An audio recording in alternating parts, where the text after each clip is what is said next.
Hello everyone, this is Jinx, one of the Monster Hunter math guys. So the new Safi Jiva Siege is out and the weapons are a game changer. Now for this first video for the new Siege, we were contemplating whether we should be covering different mechanics or things like that, but frankly every other YouTuber and their mother has been making videos about how the Siege works as well as how the awakening system works. So instead we decided we should be covering something that we are more uniquely equipped to cover, which is what are the optimal awakened loadouts for your weapons. In other words, what combination will maximize your damage. Now with 14 different weapon classes all having up to 9 different permutations of awakened weapons, along with all of these different specific requirements for awakens for each weapon, there is a lot to cover. So today we're just going to be talking about the generic raw weapon loadout you should run on awakened weapons. This covers the majority of raw weapons in Iceborne. There are a few that need specific awakened abilities to optimize, such as Hunting Horn, but in tomorrow's video we'll be talking about all of those nuances for raw weapons. For a brief table of contents for this video, we are going to be talking about what awakened skills we actually care about and the reasonings to why. We'll also briefly talk about what optimal augments look like, as well as which status or elemental choices you should make.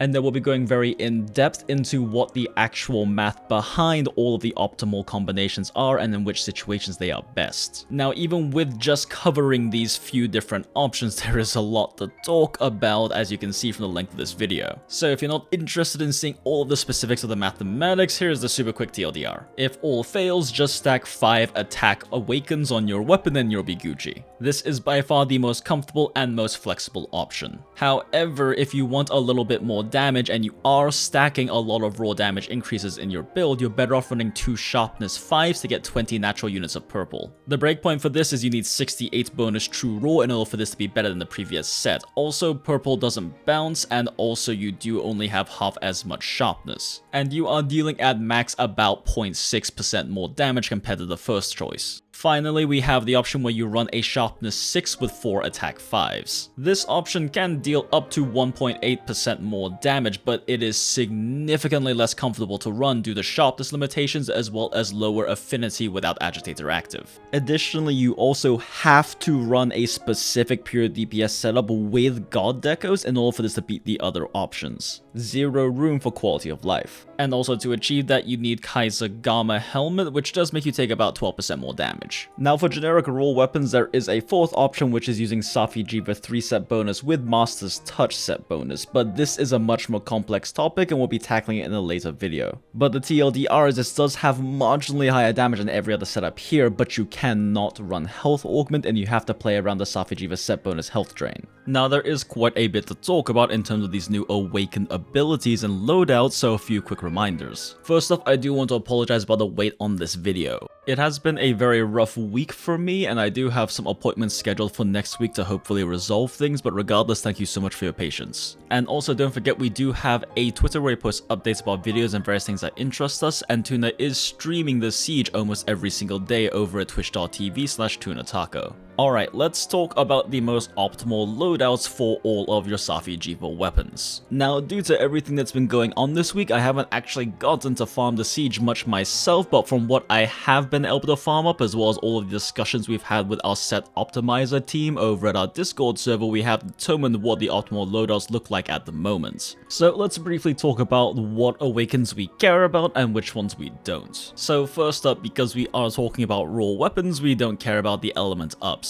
We also don't care that much about the status ups, because the increase in status for paralysis, blast, poison, etc. is not going to be high enough that it actually guarantees we get an extra proc per run, meaning it's probably not worth the investment. At least in our opinion, it's not worth getting non-guaranteed extra status procs for losing guaranteed stats. Also, because all of these weapons come with 5% affinity, we don't even need to worry about affinity awakens either. We'll cover the exact math behind it later, but even if we run a health and an attack augment on these rarity 12 weapons, we still easily hit 100% affinity. And simply put, adding more affinity into a build is much easier and cheaper than fitting extra raw attack into a build. Of course, if you add affinity on here instead of other awakened slots, you will have a comfier build because you don't have to keep up softens as often and hit weak points as consistently. And if that's what you prefer, go for it. Just keep in mind it does lower your potential DPS compared to other options. And finally, if you're looking to maximize the damage on your weapon, using an Awakened slot for a set bonus does not increase your damage. The problem is it only counts as one piece out of the set bonus. So a Teostra set bonus Awakened counts as one Teostra armor piece. This means you can use something more efficient instead of one of those Teostra pieces. But the amount of stats gain you get from this item swap has to be higher than what it costs you to lose something like an attack 5 instead, which just ends up not working out. From every combination we've looked at, you just end up losing stats. So far, the only exception we've seen to this is running the Safi Jiva set bonus with Master's Touch by putting a Teostra set bonus on one of your Awakened slots. But even though we'll briefly touch on that, it's a complicated situation, so we'll be discussing that in a future video. That being said, set bonus Awakens aren't worth it from the context of DPS, but they are worth it if you want to fit an additional utility set bonus into your set. For example, Tuner is currently running a Master's Touch combined with Freemail Secret set. Without fitting in a set bonus Awakened, it is physically impossible to achieve this otherwise. But this is really only good for utility combinations. Damage set bonus is like adding an Agitator Secret, just end up in a loss of stats. So other than weapon specific stuff like needing to get an attack song list for Hunting Horn, that pretty much leaves two things we care about: Attack Awakens and Sharpness Awakens. So alright, let's talk about which combinations of these actually maximize our damage. Two quick notes for this: every single one of these is going to be running both an attack augment and a health augment. As mentioned earlier, we don't need an affinity augment in order to max out our affinity. And all of these can easily run peak sets, hence why we need a health augment. And then I'm also sure you're wondering what is the best element or status to run on these. Well, for element, these won't be dealing good elemental damage unless you elemental match and want to make 5 raw weapons for each element, so let's go with status instead. As for status, for damage statuses, we have Blast and Poison, and then we also have Paralysis and Sleep. Now, despite the relatively low base amount of Paralysis, it's still enough to get about 2 free Paralysis per run on most monsters. So even without investing into any status Awakens or any Paralysis attack, we can still just get 2 free Paralysis, which is not bad. Now, if you want to run Sleep because you can wallbang a monster every time they fall asleep, that's also an option, but personally I prefer Paralysis. As for Poison versus Blast, which one is better? Well, as we explained in our previous video talking about all of the statuses, Blast is pound for pound better than Poison. It got a 2.5 times increase in damage in Master rank and also can just get a lot more procs compared to Poison due to the fact that you don't waste any application while the monster is currently statused. Unlike Poison, which while a poison is active on the monster, you cannot apply any more poison to the monster to build up the next status. The reason why poison weapons were favored in the meta beforehand is because the Godrathian weapons just had so much more EFR compared to all the Blast options. Now that the EFR is equivalent in the Safi Jiva Weapons, Blast is just better, with the exceptions of running poison against monsters like Safi Jiva himself because he takes about 2000 damage per poison. But even then, if you were to run a Blast weapon and just use poison smoke bombs, you'd achieve the same poison damage while also getting Blast procs. So yeah, if you want more damage, go with Blast, otherwise run Paralysis or Sleep depending on which one you value more. And finally, I just want to make sure we're on the same page when it comes to how much raw you get with each of the attack ups. An attack 5 gives you 10 true raw and an attack 6 gives you 15 true raw. With a base true raw of 270 on every Safi weapon, this puts us in the range of 270 to 330 with a single attack augment like we mentioned every single one of these runs. Alright, now that we have all this baseline information on what we're going to be running on all of our weapons, let's look at the actual Awakened stat loadouts. So first off, let's look at our baseline set. This is going to be 5 attack Awakens with 40 natural units of white sharpness. As previously mentioned, this puts us at a base true raw of 330. And it is fairly easy with this set to just maximize every EFR increase we can get. So attack boost, agitator, peak performance, critical boost, weakness exploit, and critical I7 all put us at 110% affinity. And then when fully buffed up with food attack as well as mega demon drug, demon powder, and might seed, we hit 448 total true raw, including all of these skills being active. Now if you decide to eat for element resist large instead, as well as didn't bother drinking a mega demon drug and you don't have demon powder and might seed active, this puts you at 406 total true raw.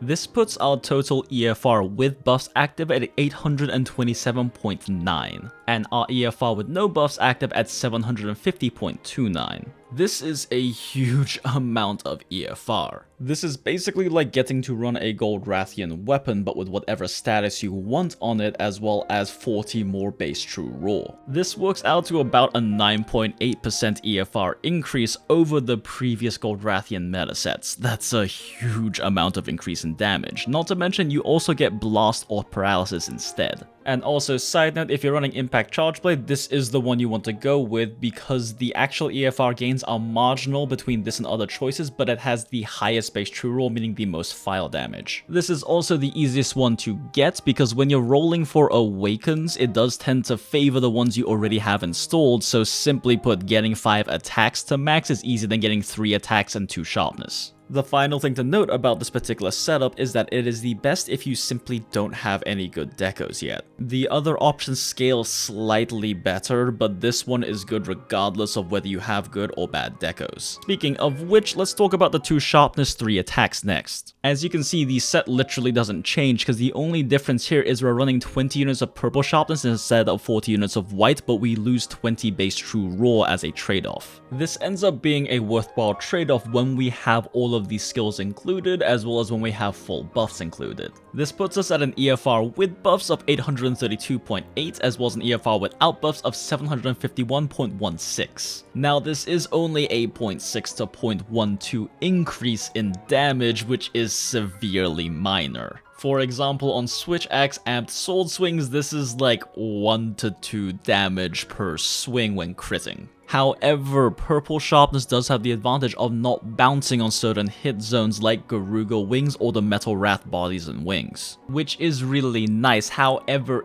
you only get 20 natural purple instead of 40 units of natural white on the previous set, meaning you do have less overall base sharpness. And if you are dropping into white sharpness, you're going to be losing to the other set. But assuming you can maintain this 20 purple, you are going to be getting more damage out of this. Most of the time. Assuming you are running this set or a high damage loadout, this will be higher damage than the 40 units of white sharpness set we showed previously. See, the thing is, the opportunity cost of this purple sharpness is that you lose 20 base true raw. The only reason this purple sharpness is beating this 20 base true raw is because of the fact that it is multiplying with all of the bonus raw we have from skills, items, etc. This means as you start to sub out damage skills for things like Vitality, Divine Blessing, etc., purple looks worse and worse. But at what point does it look worse? Well, thanks to one of our set optimizers on the Discord server, Rhythmwiz, we actually have exact numbers on this. So the breakpoint for the purple set to start beating the white set is when we have 68 total bonus true raw. At this amount of true raw, you are hitting harder with the purple set, assuming all your skills are equal. So how easy is it to hit 68 bonus true raw? Well, pretty easy actually. If you full buff with Mega Demon Drug, the attack food, as well as Might Seed and Demon Powder, you are hitting 57 bonus true raw just from that alone. This leaves only 11 true raw in your skills you need for the purple to beat the white set. So assuming you do have Demon Powder and Might Seed active, you only need to have attack boost 4 in your set, and boom, purple set is better. Which, even if you're stacking every defensive skill you really want in there, you'll probably still at least get that much bonus true raw in skills. But what if we don't have Demon Powder and Might Seed active? After all, most hunters I know barely ever even use them, and I can count on one hand how many hunters actually bother re-upping Might Seed and Demon Powder mid-fight. So losing this 20 true raw from Might Seed and Demon Powder puts us at 31 bonus true raw in skills we need in order to beat the white set. This is still pretty easily achievable, either having attack boost 7 with agitator 3, or having attack boost 6 with agitator 4, or having attack boost 4 with agitator 5 all gets over this 31 true raw needed for the purple set to beat the white set. All of these are very achievable. However, if you are opting to run a lot more utility in your build instead of these damage skills, you're going to be better off running the 40 natural units of white sharpness weapon instead. However, we are talking in the ranges of 0.1 to 0.5% damage increases, so it's so incredibly minor. At the end of the day, the most important decision to make between these two sets is, do you prefer to have 40 natural units of white sharpness or 20 natural units of purple? Purple won't have to worry about bounces, but you get half as much sharpness. Alright, finally, let's cover our last option, which is going to be running a Sharpness 6 with 4 attack 5s. Now, let's briefly explain why we run Sharpness 6 instead of Sharpness 5. So, running Sharpness 6 does give us 10 units of purple sharpness at 2 handicraft, while Sharpness 5 gives us 10 units at 4 handicraft. Now, running Sharpness 5 instead does give us 5 more true raw because we can run an attack 6 instead. However, the opportunity cost for this is we do need 2 more handicraft in the build. The minimum opportunity cost for this is 2 more attack boosts. This is going to be a loss of 6 true raw, so by investing into a 4 handicraft set with a Sharpness 5 Awakened, we are actually losing 1 true raw, which is a net negative. So yeah, if you are going to be investing into only 1 Sharpness Awakened, make sure it's a 6. Now, there are 3 different permutations of this set. Every single one does beat the previous sets, but each one that gets more damage also gets less comfiness. This first one is, relatively speaking, the most comfortable. Basically, compared to the previous sets, this one only loses 1 agitator. Now, because this set does run a Sharpness 6 instead of an attack 6, it has 315 base true raw, which is going to be 15 less than the white set and 5 more than the base 20 purple set. But because of the fact that we have to invest 2 handicraft, we do lose that 1 agitator, putting us at a net bonus raw of 1. This is technically more damage than the 20 purple set we just covered, but you get half as much sharpness and you have to have a handicraft plus deco to make this work. The moment you don't use handicraft plus decos and just use 2 regular handicraft decos, or you invest 4 total handicraft into the set, the 20 natural units of purple set is just better. More damage and more sharpness. So yeah, you technically gain damage, but it's not really worth the sharpness loss unless you're very comfortable running only 10 units of purple. Now for this particular permutation, running the Kaisergama helmet does not actually gain you any skills. Now the next option is to gain back this agitator in exchange for losing crit eye. But we do have to also lose an attack boost, once again putting our net bonus true raw gain at 1. And in exchange, we drop from 107% affinity on softened weak points to only 100%. Now, as long as you keep parts softened and only hit the softened parts, this does outperform the previous set, but once you start whiffing on weak points or whiffing softened weak points, you start losing.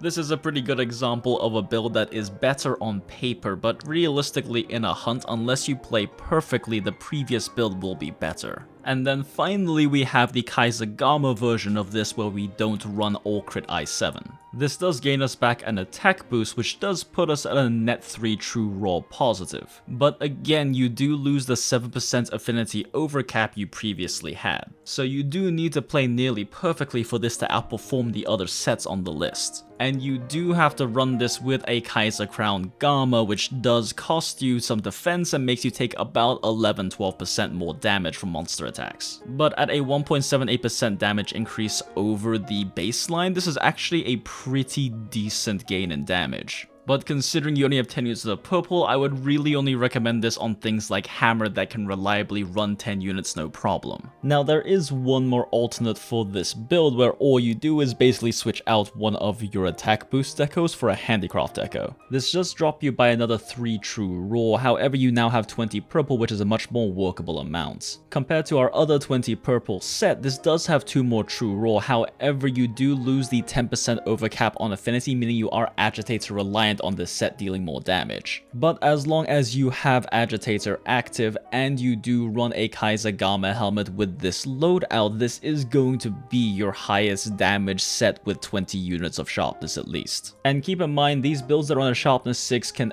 only beat the first 2 builds we showed if you have these exact decos. If you are missing any of these decos, you're better off running one of the first 2 builds. At the end of the day, Kaisergama sets as well as 10 units of purple sets are more speed runnery style builds, as they do demand you to have much better play in order for you to equal out to some of the comfier options we already listed. And for these kinds of builds that require you to play more cleanly, well, there are also better options. which is going to be running the Safi Jiva set bonus with Master's Touch. Now, I'm going to be covering this in a later video because it's a pretty complex topic about why this may or may not be better than other options. There's also quite a few different builds for this that switch up depending on which kinds of weapons you're running and whether you're trying to elemental match or use status. But the TLDR is that this does get increased damage due to the fact that you have stronger either elemental damage or extra blast procs. But an important thing to note is you do not get extra raw damage out of the trade-off. Basically, compared to the previous sets, you do have to trade off an attack 5 for having a Teostra set bonus awaken. But because you do get 5 true raw by running resentment instead of peak, this only puts you at a -5 true raw deficit.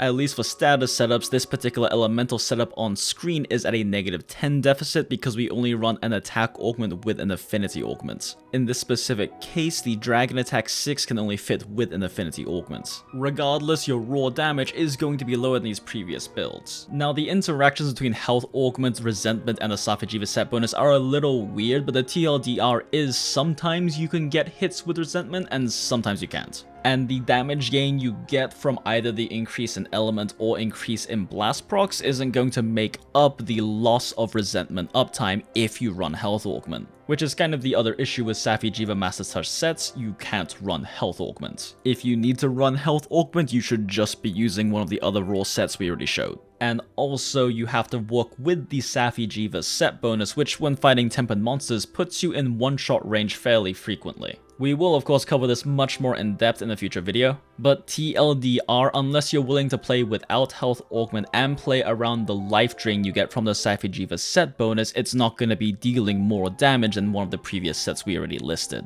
Assuming you are willing to play around that, it can potentially have more damage. But yeah, that pretty much sums up what your optimal raw choices look like. Now we covered a lot of info, so just a quick TLDR summary of everything. So first off, running 5 attacks for 14 natural units of white sharpness with 330 true raw is just in general the most flexible and comfy choice. Trading 2 of these attack 5s for 2 sharpness 5s instead gets you 20 units of natural purple. This does give you less than a 1% damage increase and you do have half as much sharpness, but purple doesn't have bounce issues. And as long as you can get 68 bonus true raw, you will always be dealing more damage than the first option. And then we have the option that runs a sharpness 6 instead of an attack 6. This version is significantly less comfortable, but you do get about a 1 to 1.8% DPS increase. And you do also have to run 10 units of sharpness, which is a lot less comfy. If you lose all those 10 units, you're better off using a previous set. Unless you run a Kaiser Gamma helmet, in which case you can run 20 units of purple.